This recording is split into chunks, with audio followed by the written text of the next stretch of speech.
Muy buenas tardes, jóvenes estudiantes. Vamos a continuar hablando un poco sobre la revisión de literatura. En este caso vamos a hablar de las etapas o pasos que llevan el proceso completo de revisión de literatura para que éste sea sistemática y objetiva.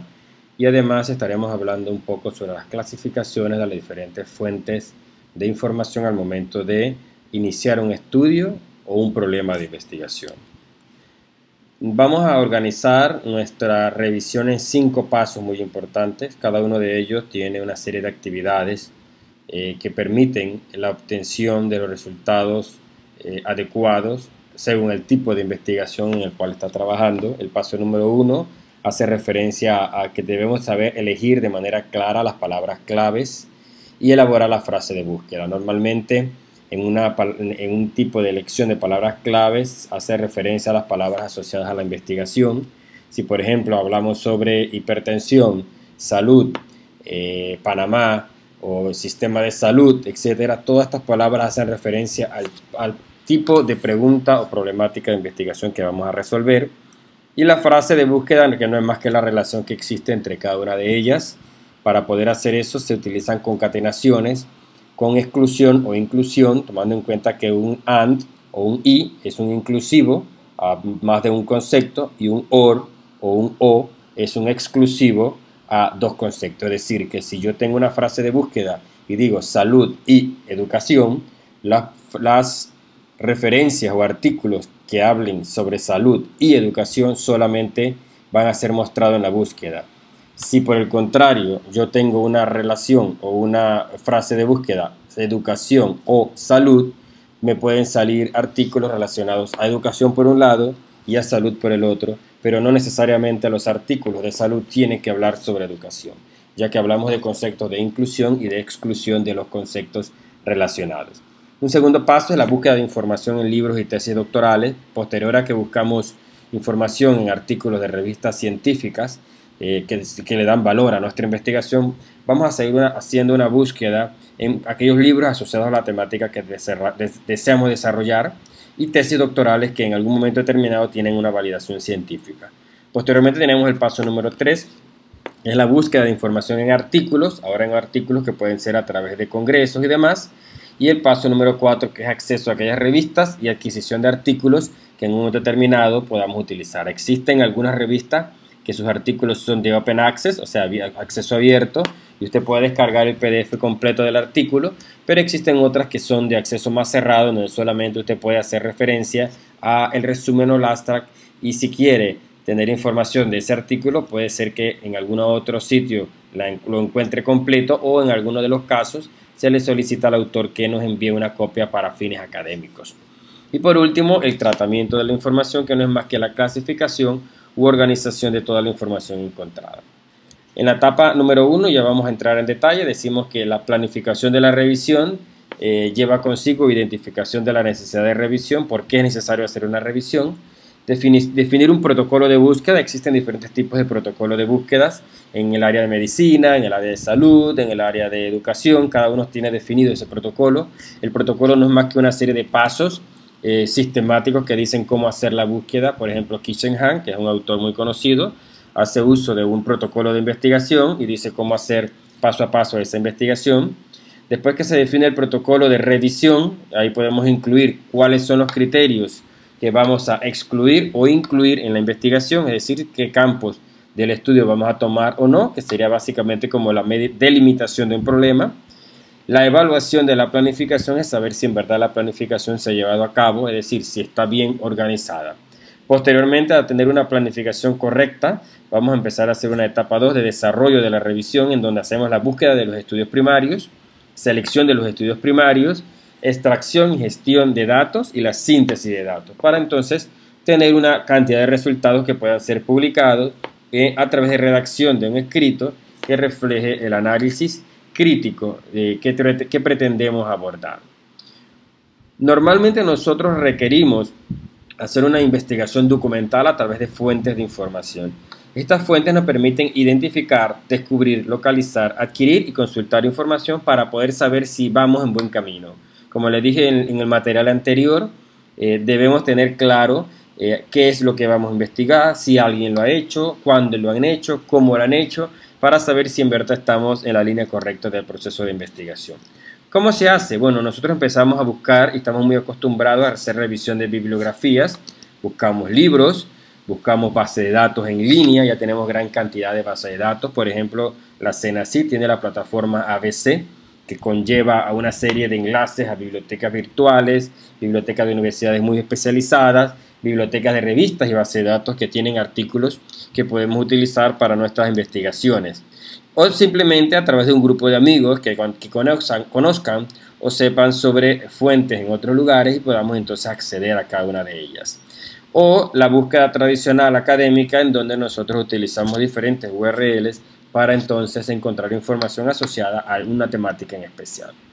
Se hace mediante la revisión de tres tipos de fuentes: las fuentes primarias o fuentes directas, las fuentes secundarias y las fuentes terciarias.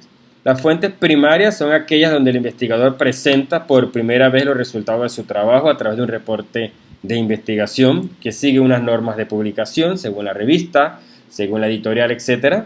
Entre estas normas está la revisión por pares, normalmente ha sido revisada por más de 2 personas expertas en el tema, y hacen énfasis también en los estilos de la publicación de la disciplina. Normalmente se publican por tópico y a partir de esa temática que nosotros decimos que hemos descubierto una solución a una problemática. Se dice entonces que es la principal fuente de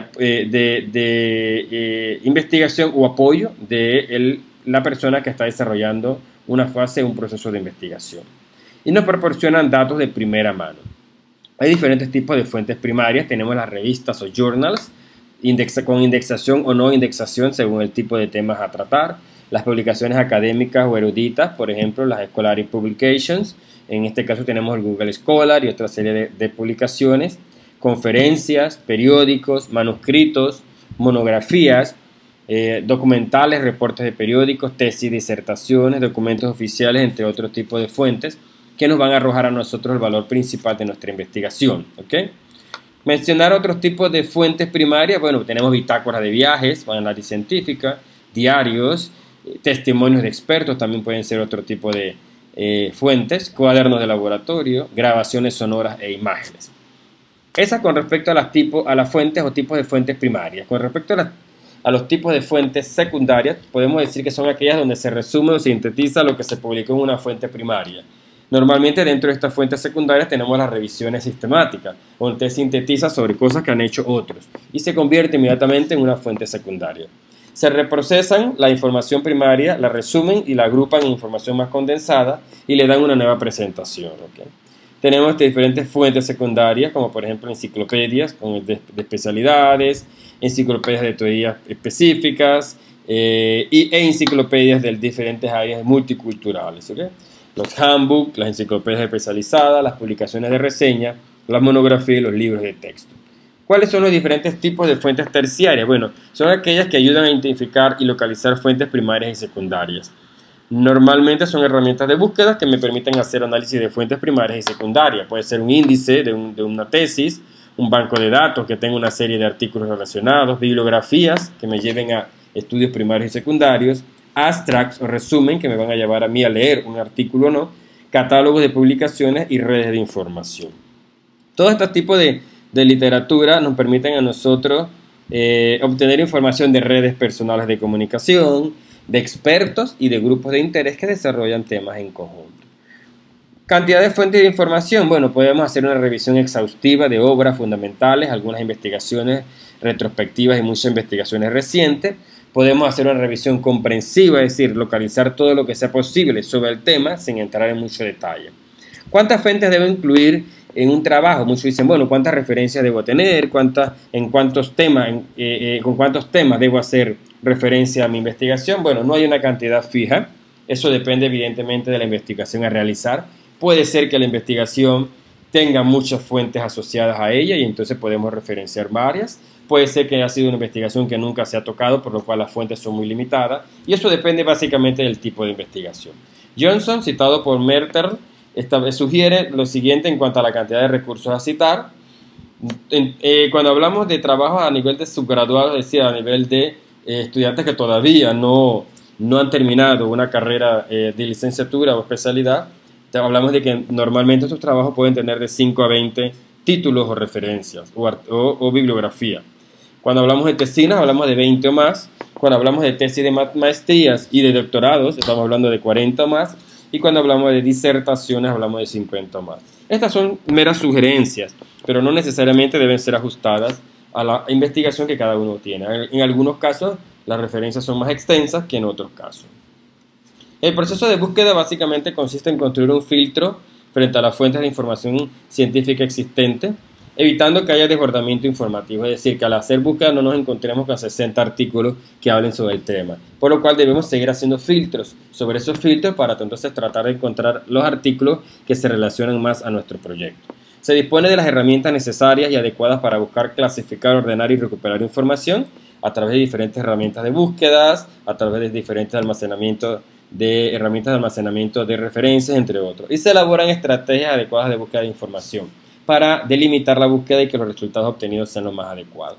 Para eso nosotros utilizamos diversos tipos de herramientas que nos permiten a nosotros administrar esas referencias o en algún caso a todos los artículos o fuentes que vayamos encontrando. Esos artículos o fuentes siempre deben tener un formato específico. Algunos lo referencian con formato APA, otros lo referencian con formato Manchester. Cada uno tiene un tipo de formato diferente. Lo importante es que existen herramientas, ya que se trabajan tanto en línea como instaladas en el computador, que me permiten a mí almacenar todas las referencias para luego utilizarlas en un trabajo o en un artículo. Y por ejemplo tenemos Zotero, que ahí es un gestor de referencias bibliográficas, Mendeley, que es muy común porque es gratuito y tiene un entorno en la web y un entorno de escritorio, SiteULI, que básicamente también tiene la misma función de Mendeley. EndNote, que en la diferencia de Mendeley, EndNote es de pago, hay que pagar para tener la licencia. Y RefWorks, que me permite a mí tener una serie de referencias. Vamos a evaluar, por ejemplo, el caso de que usted tenga que hacer una tesis de maestría y estamos hablando de 50 referencias. Si yo puedo tener un gestor como estos, cualquiera de los que hemos mencionado, y tener mis 50 referencias, yo simplemente cada vez que lo necesito utilizar dentro de mi documento, simplemente hago un copiado y pegado de la referencia y él automáticamente establece el formato de salida y genera las referencias bibliográficas sin tener que estar rompiendo la cabeza viendo qué referencia va a dónde, cómo hago para buscarla, etcétera, etcétera. Y estas herramientas nos permiten a nosotros gestionar. Nosotros recomendamos Mendeley y EndNote como las más utilizadas, pero también podemos utilizar otras asociadas a diferentes tipos de fuentes. Esta es una ficha de bibliografía en que básicamente define cómo hacer el control de dónde está cuál es la referencia y a qué aspecto de definición hace y en qué página se encuentra.